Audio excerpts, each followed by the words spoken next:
Hiya! Welcome to Sniper's Rest. Sniper's Rest is the last best rest stop in the here and there, the place between where you're coming from and where you're going. I am Sniper Shadow and I reside here in Sniper's Rest as a guide and custodian to those who pass through here.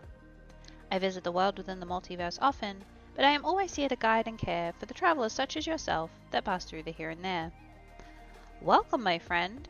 The day of spook is almost upon us. All Hallows Eve.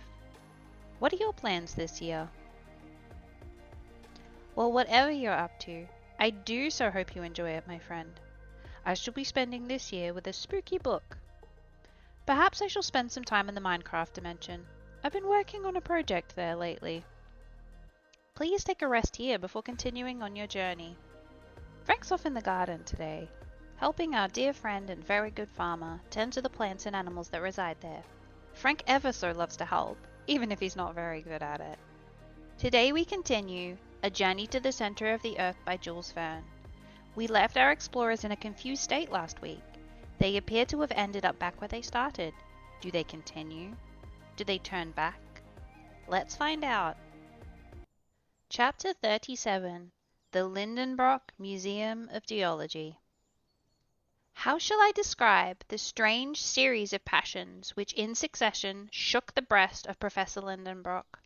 First, stupefaction, then incredulity, lastly, a downright burst of rage. I had never seen the man so put out of countenance and so disturbed. The fatigues of our passage across, the dangers met, had all to begin over again. We had gone backwards instead of forwards, but my uncle rapidly recovered himself. "Aha! Will fate play tricks upon me? Will the elements lay plots against me? Shall fire, air, and water make a combined attack against me? Well, they shall know what a determined man can do. I will not yield. I will not stir a single foot backwards, and it will be seen whether man or nature is to have the upper hand."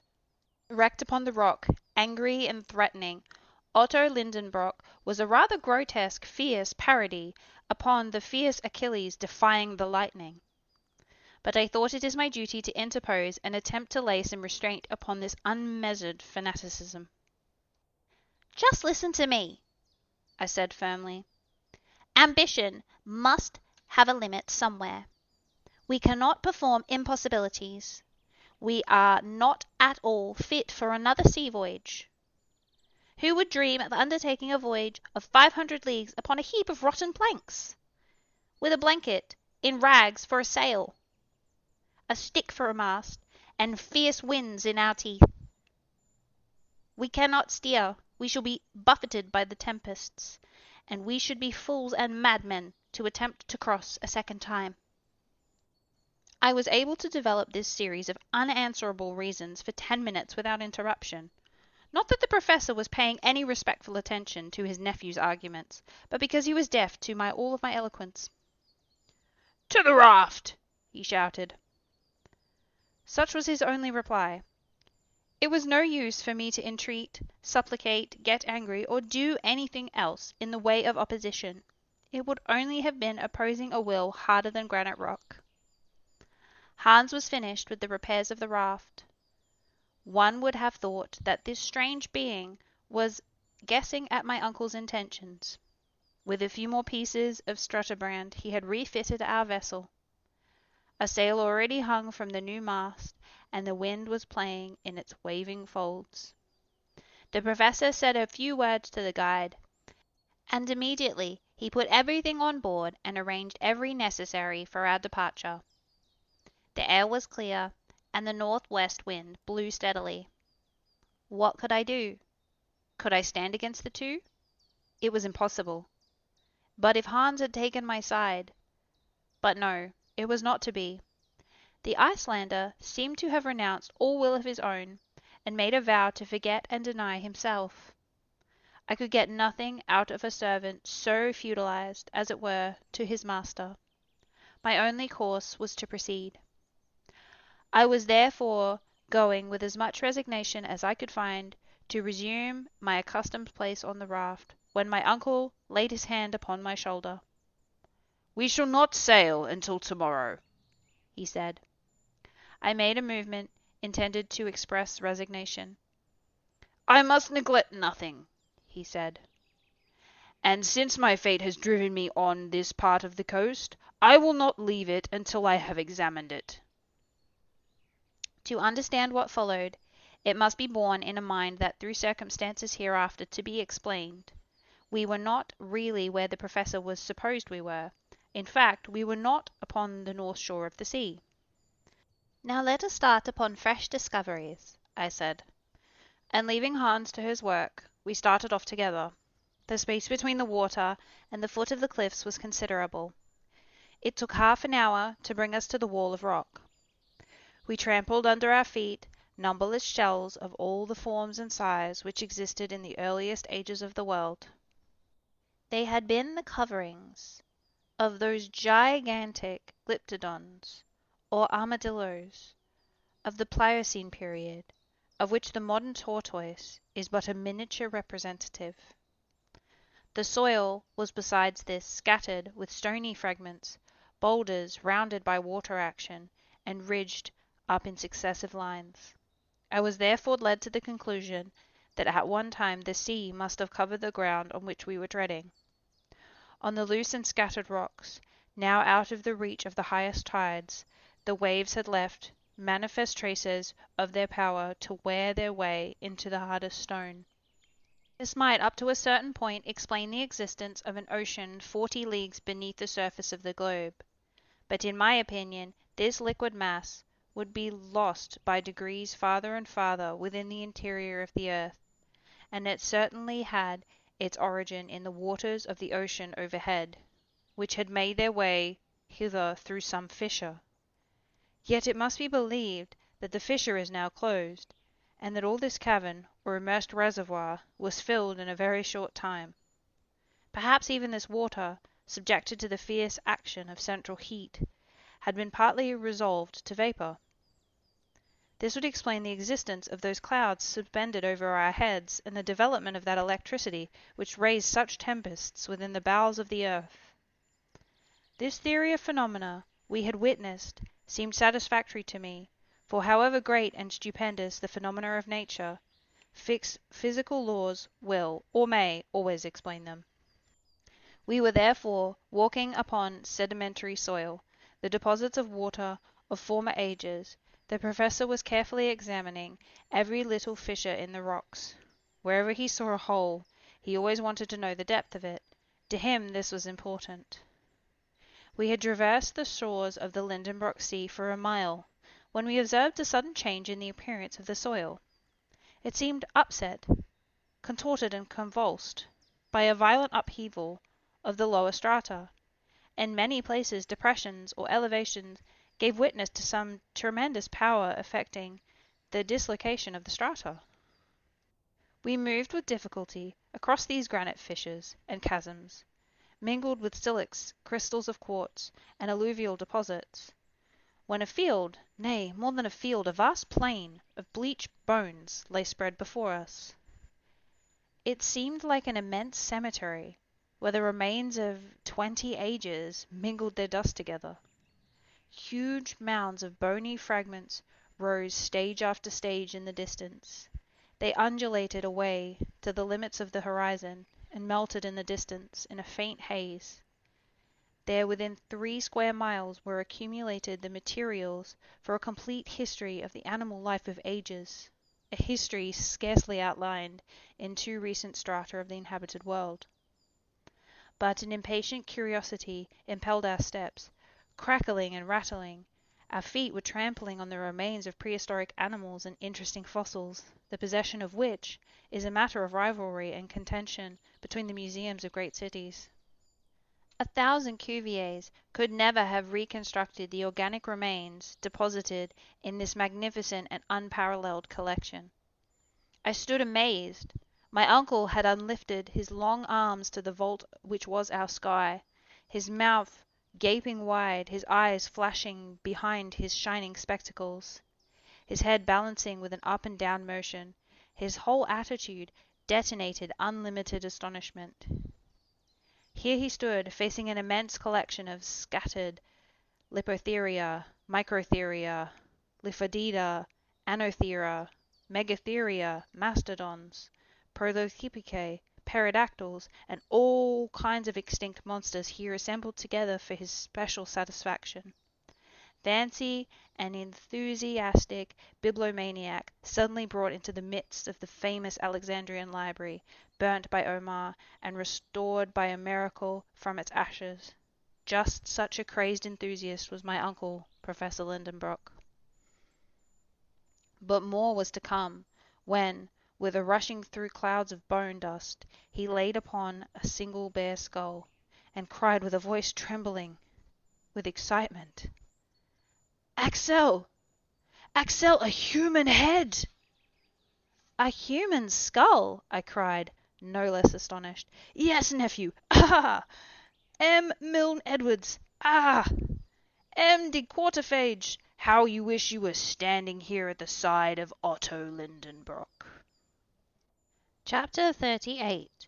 The Professor in his chair again. To understand this apostrophe of my uncle's, made to absent French savants, it will be necessary to allude to an event of high importance in the paleontological point of view, which had occurred a little while before our departure.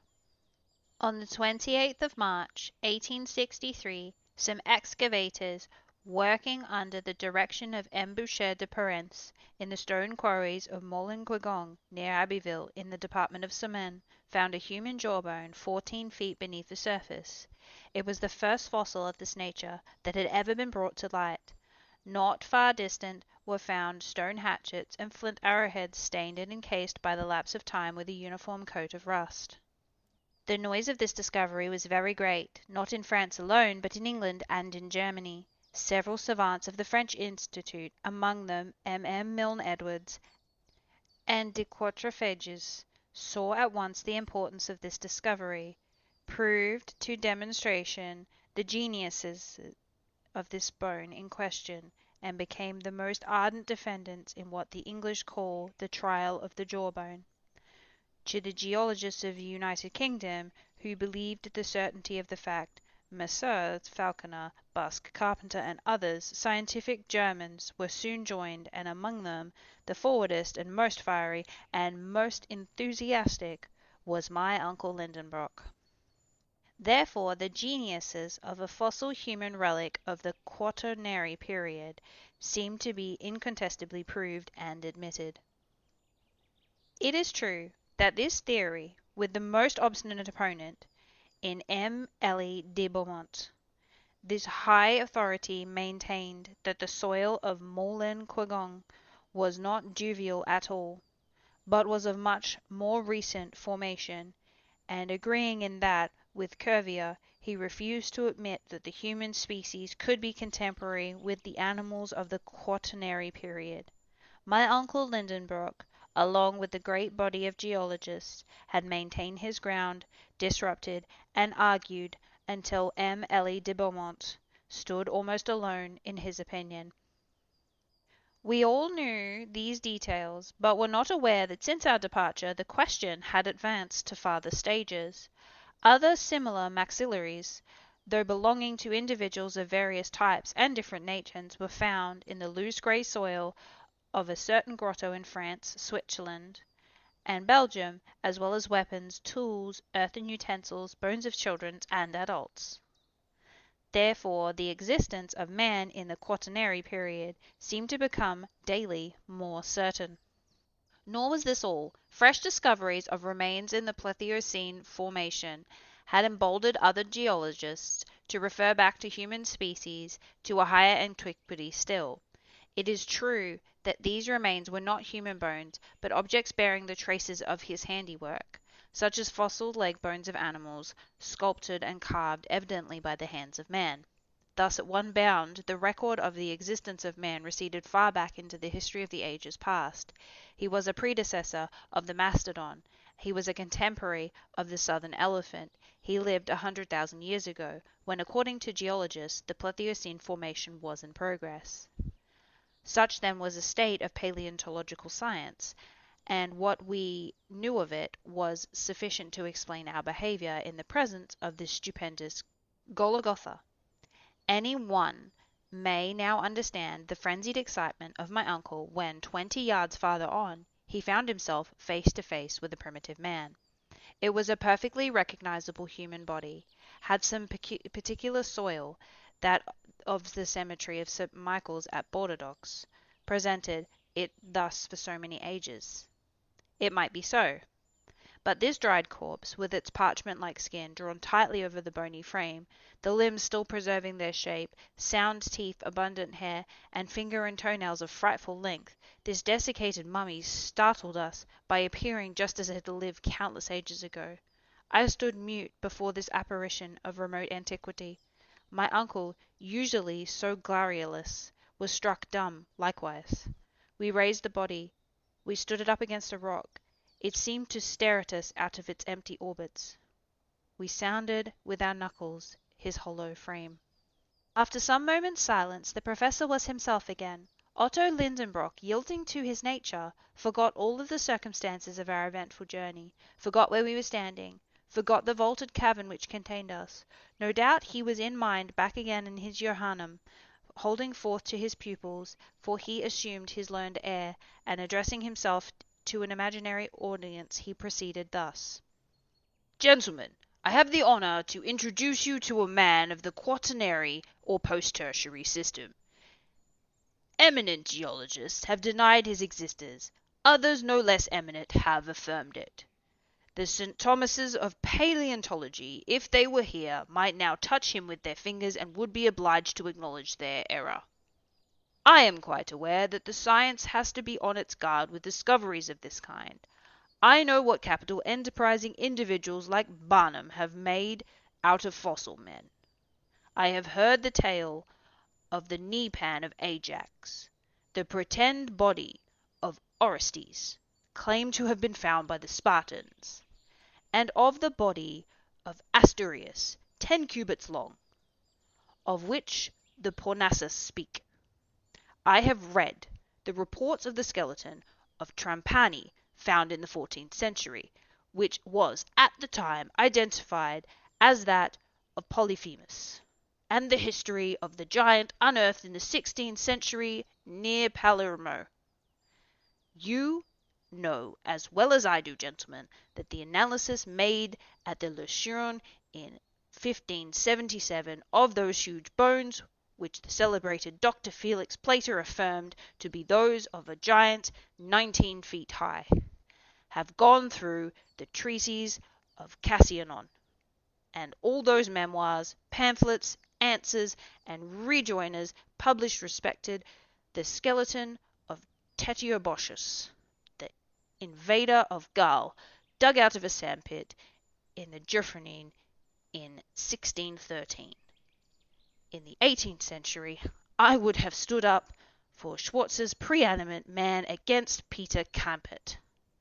I have pursued a writing entitled Gigant, and here is where my uncle's unfortunate infirmary met him, that being unable in public to pronounce hard words.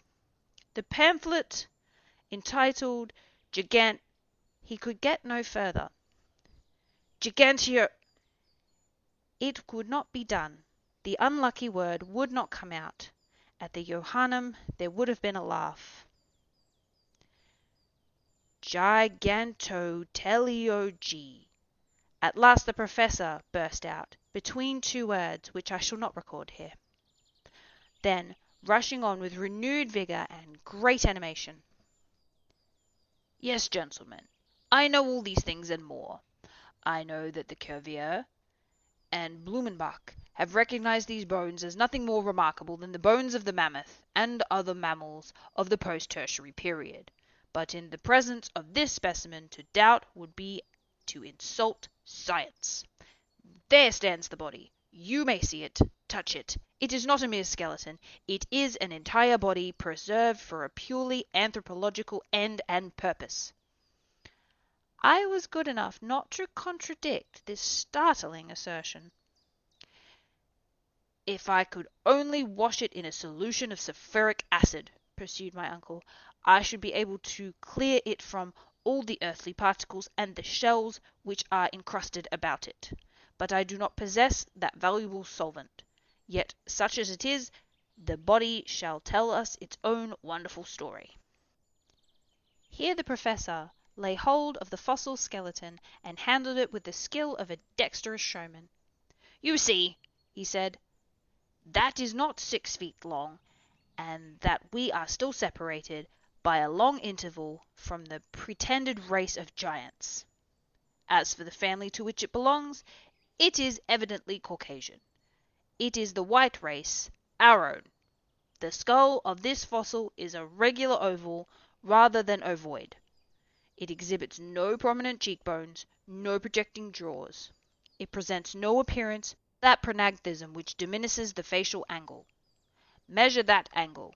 It's nearly 90 degrees, but I will go further in my deductions, and I will affirm that this specimen is of the human family and is of the Japatic race, which has since spread from the Indies to the Atlantic. Don't smile, gentlemen. Yes," he pursued with animation, "this is a fossil man, the contemporary of the mastodons whose remains fill this amphitheatre. But if you ask me how he came here, how those strata on which he lay slipped down into this enormous hollow in the globe, I confess I cannot answer that question. No doubt, in the post-tertiary period, considerable commotions were still disturbing the crust of the earth. The long-continued cooling of the globe produced chasms, fissures, clefts, and faults, into which, very probably, portions of the upper crust may have fallen. I make no rash assertions, but there is man surrounded by his own works, by hatchets, by flint arrow-heads, which are the characteristics of the Stone Age. Unless he came here, like myself, as a tourist on a visit, and as a pioneer of science, I can entertain no doubt the authenticity of his remote origin." The Professor ceased to speak, and the audience broke out into loud, unanimous applause. For of course my uncle was right, and wiser men than his nephew would have some trouble to refute his statements. Another remarkable thing, this fossil body was not only one in the immense catacomb. We come upon other bodies at every other step in this mortal dust. My uncle might select the most curious of these specimens to demolish the incredulity of skeptics. In fact, it was a wonderful spectacle that these generations of men and animals commingled in common symmetry. Then, one very serious question arose presently, which we scarcely dared to suggest.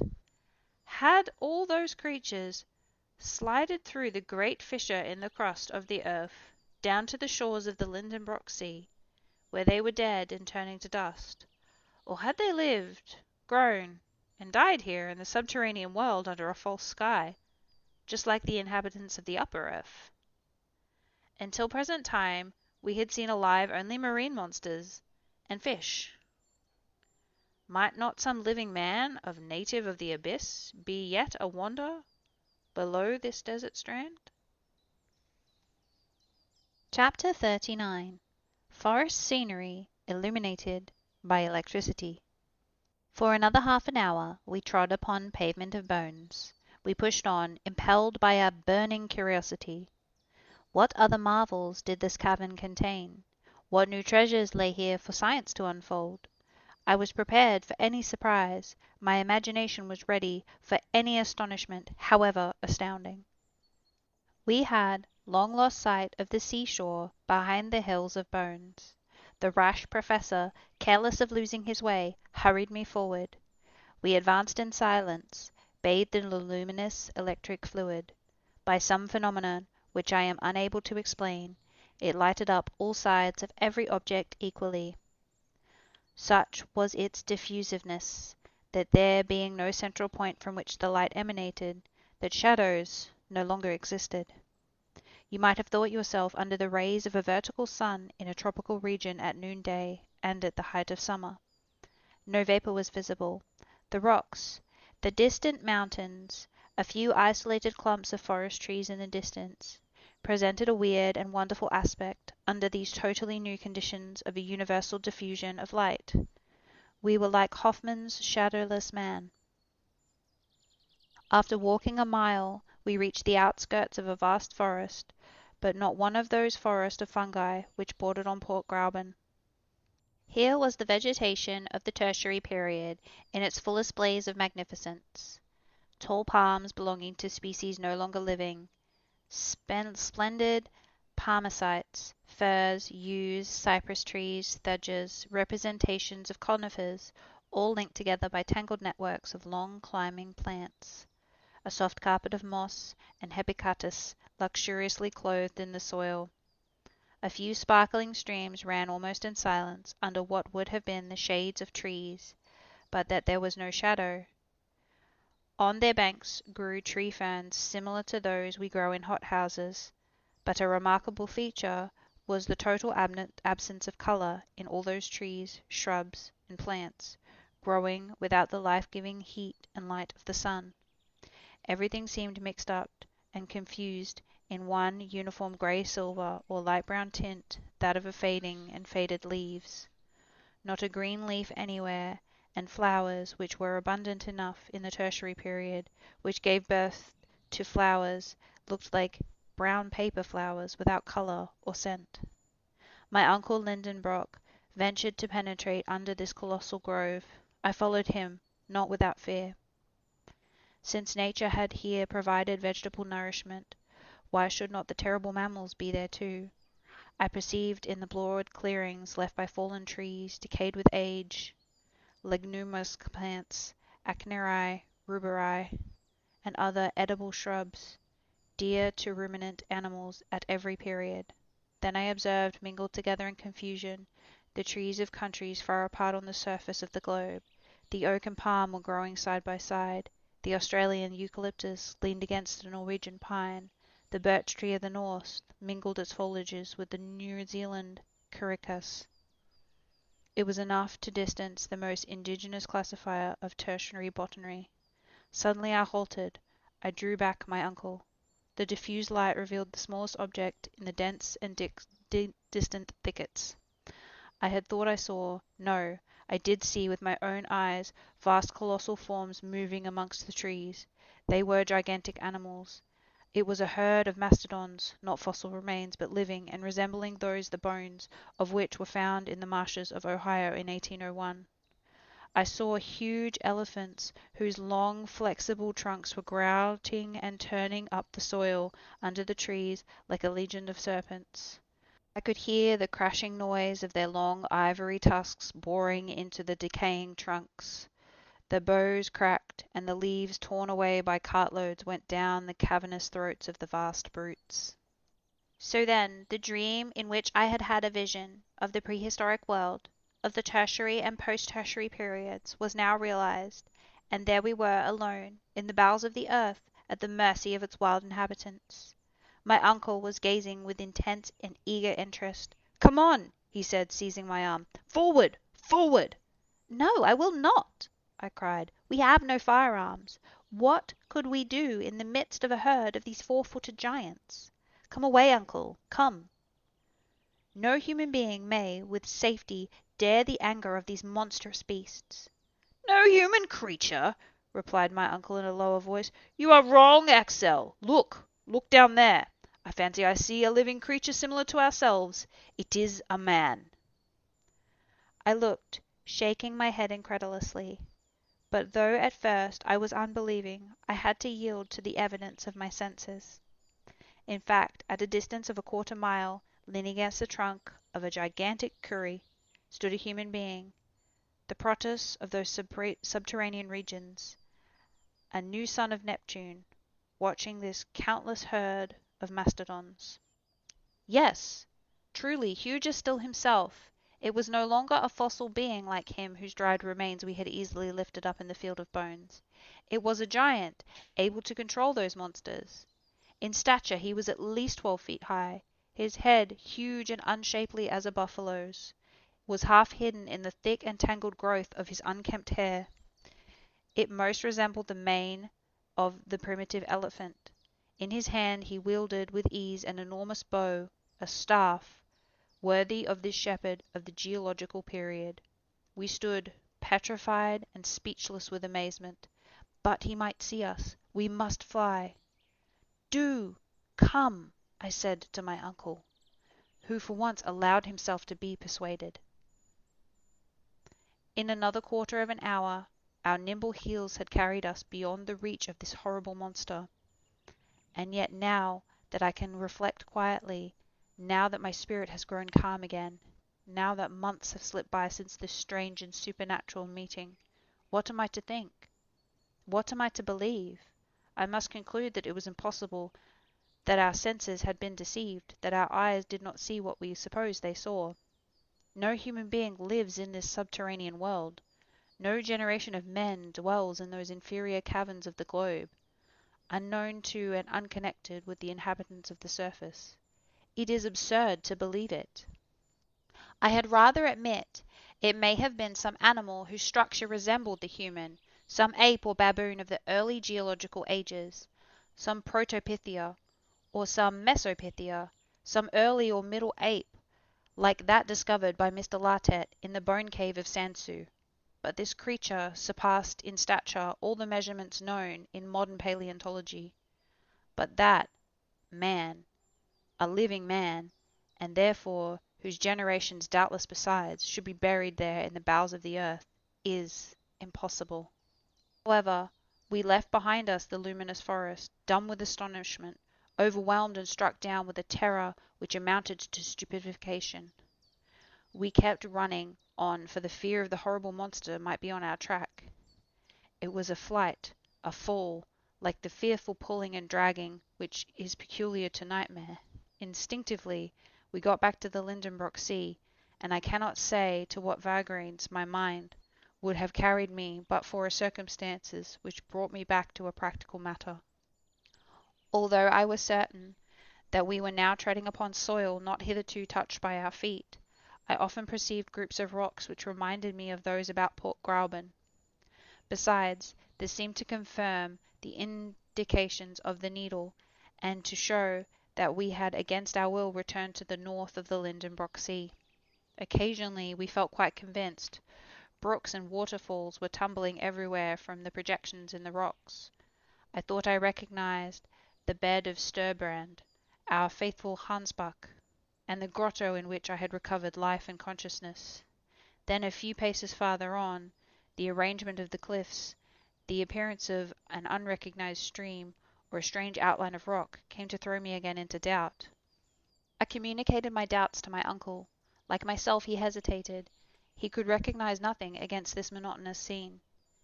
"Evidently," said I, "we have not landed again at our original starting point, but the storm has carried us a little higher, and if we follow the shore we shall find Port Gräuben." "If that is the case, then it will be useless to continue our exploration, and we had better return to our raft. But, Axel, are you not mistaken?" "It is difficult to speak decidedly, uncle, for all these rocks look so very much alike.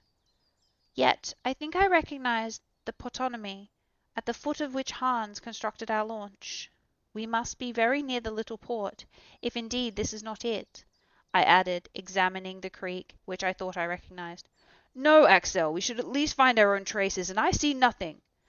"But I do see," I cried, darting upon an object lying on the sand. I showed my uncle a rusty dagger which I had just picked up. "Come," said he, "had you this weapon with you?" "I? No, certainly. But you, perhaps?" "Not that I am aware," said the Professor. "I have never had this object in my possession." "Well, this is strange." "No, Axel, it is very simple. The Icelanders often wear arms of this kind. This must have belonged to Hans, and he has lost it." I shook my head. Hans had never had an object like this in his possession. "Did it not belong to some pre-Adamite warrior?" I cried. "To some living man, contemporary with the huge cattle-driver?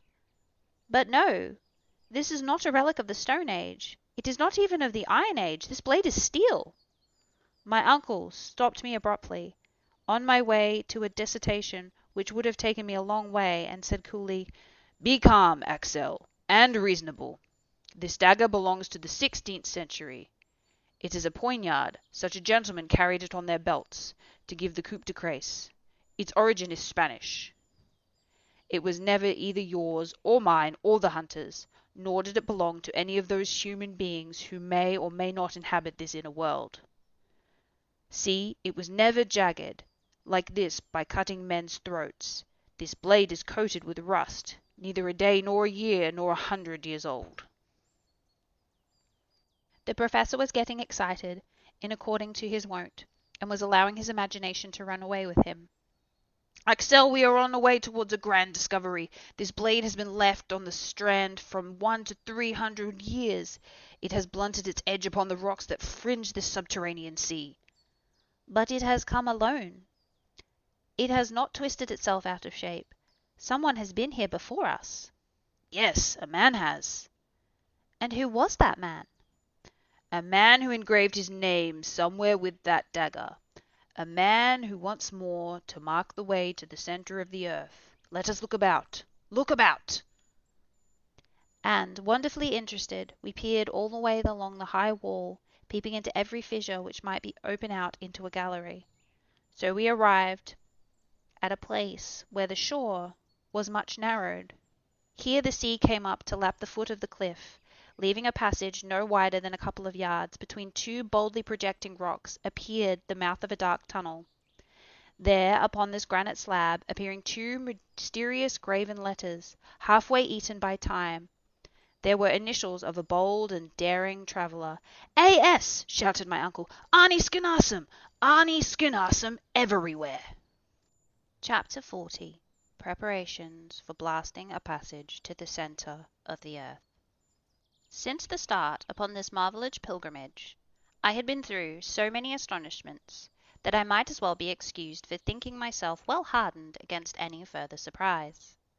Yet at the sight of these two letters, engraved on this spot 300 years ago, I stood aghast in dumb amazement. Not only were the initials of the learned alchemist visible upon the living rock, but there lay the iron point with which the letters had been engraved. I could no longer doubt the existence of that wonderful traveller, and the fact of his unparalleled journey, without the most glaring incredulity. Whilst these reflections were occupying me, Professor Lidenbrock had launched into a somewhat rhapsodical eulogium, of which Arni Skinnarsum was, of course, the hero. "Thou marvellous genius!" he cried. "Thou hast not forgotten one indication which might serve to lay open to mortals the road through the terrestrial crust, and thy fellow creatures may, even now after the lapse of 3 centuries, again trace thy footsteps through these deep and darksome ways. You reserve the contemplation of these wonders for the eyes besides your own. Your name, from stage to stage, leads the bold follower in your footsteps to the very center of our planet's core. And there again we shall find your own name written with your own hand. I will too inscribe my name upon this dark granite page. But forever henceforth let this cape that advances into the sea, discovered by yourself, to be known in your own illustrious name, Cape Skinnarsum." Such were the glowing words of panegyric which fell upon my attentive ear, and I could not resist the sentiment of enthusiasm with which I too was infected. The fire of zeal kindled afresh in me. I forgot everything.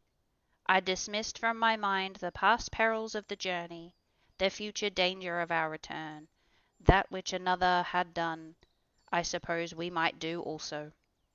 And nothing that was not superhuman appeared impossible to me. "Forward! Forward!" I cried. I was already darting down the gloomy tunnel when the professor stopped me. He, the man of impulse, counselled patience and coolness. "Let us first return to Hans," he said, "and bring the raft to this spot." I obeyed, not without dissatisfaction, and passed out rapidly among the rocks on the shore. I said, "Uncle, do you know it seems to me that circumstances have wonderfully befriended us hitherto?" "You think so, Axel?" "No doubt. Even the tempest has put us on the right way. Blessings on that storm! It has brought us back to this coast from which fine weather would have carried us far away." Suppose we had touched with our prow, the prow of a rudder, the southern shore of the Lidenbrock Sea, what would have become of us? We should have never seen the name of Scannarsum, and we should at this moment be imprisoned on a rock-bound, impassable coast. Yes, Axel, it is providential that while supposing we were steering south, we should have just gone back north at the Cape of Scannarsum. I must say, this is astonishing, and I feel I have no way to explain it. What does that signify, uncle? Our business is not to explain facts, but to use them. Certainly, but... Well, uncle, we are going to resume the northern route, and pass under the north countries of Europe, under Sweden, Russia, Siberia, who knows where, instead of burrowing under the deserts of Africa, or perhaps the waves of the Atlantic, and that is all I want to know. Yes, you are right, Axel. It is all for the best, since we have left that weary horizontal sea which led us nowhere. Now we shall go down, down, down. Do you know that it is now only 1,500 leagues to the centre of the globe? Is that all? I cried. Why, that's nothing. Let us start. March! All this crazy talk was going on still when we met the hunter. Everything was made ready for our instant departure. Every bit of cordage was put on board. We took our places, and with our sail set, Hans steered us along the coast to Cape Scannarsum. The wind was unfavourable to a species of launch not calculated for shallow water. In many places we were obliged to push ourselves along with iron-pointed sticks. Often the sunken rocks just beneath the surface obliged us to deviate from our straight course. At last, after 3 hours of sailing, about 6 in the evening, we reached a place suitable for our landing. I jumped ashore, and followed by my uncle and the Icelander. This short passage had not served to cool my ardor. On the contrary, I even proposed to burn our ship to prevent the possibility of return, but my uncle would not consent to that. I thought him singularly lukewarm. "At least," I said, "don't let us lose a minute." Yes, yes, lad, he replied.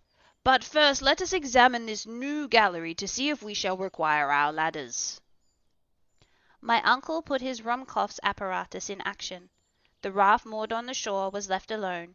The mouth of the tunnel was not 20 yards from us, and our party, with myself at the head, made for it without a moment's delay. The aperture, which was almost round, was about 5 feet in diameter. The dark passage was cut out in the live rock, and lined with a coat of eruptive matter, which formerly issued from it. The interior was level with the ground outside, so we were able to enter without difficulty. We were following a horizontal plane, when, only 6 paces in, our progress was interrupted by an enormous block just across our way. "Accursed rock!" I cried in a passion, finding myself suddenly confronted by an impassable object.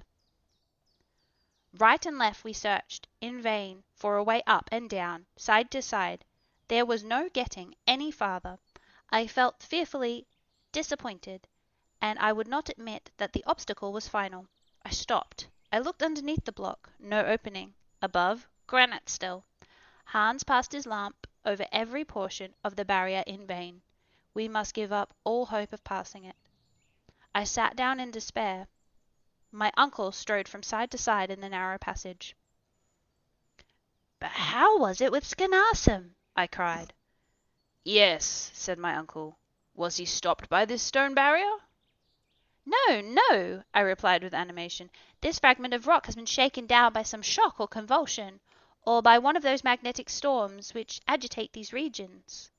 It has blocked up the passage which lay open to him. Many years have elapsed since the return of Scannarsum to the surface, and the fall of this huge fragment. It is not evident that this gallery was once way open to a course of lava, and that at that time there must have been a free passage. See, here are recent fissure groovings and channelings in the granite roof. This roof itself is formed from fragments of rocks carried down, of enormous stones, as if by some giant's hand. But at one time the appulsive force was greater than usual, and this block, like the falling of a keystone of a ruined arch, has slipped down to the ground and blocked up the way. It's only an accidental obstruction, not meant by Scannarsum, and if we don't destroy it, we shall be unworthy to reach the centre of the earth." Such was my sentence. The soul of the professor had passed into me. The genius of discovery possessed me wholly. I forgot the past. I scorned the future. I gave not a thought to the things of the surface of this globe into which I had dived. Its cities, its sunny plains, Hamburg and the Konstrasse, even poor Grauben, who must have given up for lost. All were for the time dismissed from the pages of my memory. "Well," cried my uncle, "let us make away with the pickaxes." It is too hard for pickaxes. "Well, then, the spade." That would take us too long. "Well, then what?" Why, gunpowder, to be sure. Let us mine the obstacle and blow it up. "Oh, yes, it's only a bit of rock to blast. Hans, to work!" cried my uncle. The Icelander returned to the raft and soon came back with an iron bar, which he made use of to bore a hole for the charge. This was no easy work. A hole was to be made large enough to hold 50 pounds of gun cotton, whose expansive force is 4 times that of gunpowder. I was terribly excited. Whilst Hans was at work, I was actively helping my uncle to prepare a slow match of wetted powder encased in linen. "This will do it," I said. "It will," replied my uncle. By midnight our mining operations were over. The charge was rammed into the hole, and the slow match uncoiled along the gallery showed its end outside the opening. A spark would now develop the whole of our preparations into activity. "Tomorrow," said the professor. I had to be resigned and wait 6 long hours. That concludes our tale for this week, my friend. Please return next week and we will continue our journey through A Journey to the Center of the Earth by Jules Verne. If you wish to rest here some more, please find a space that suits you. Whether you curl up by the fire, partake in some food and beverages in our kitchen, take a nap in one of our many rooms, or take a stroll around the garden, please know you are always welcome at Sniper's Rest, my friend. If you are continuing your journey, the multiverse has many daring and scaring options for you today. Happy spooky season, my friend. To the north, the place between life and death awaits. Dark creatures haunt every aspect of the place between places. Can you save this land from doom, or will you be lost in the silence? To the west, a ship drifts into port. The cargo and crew are strangely missing. A ghost ship. You, as the city's detective, are tasked with finding out what happened. You don't believe in ghosts and fairy tales, but maybe you should. To the east, trapped beneath the ocean, the food is running low and there is no way to get the radio functional, and the machines have developed independent thought.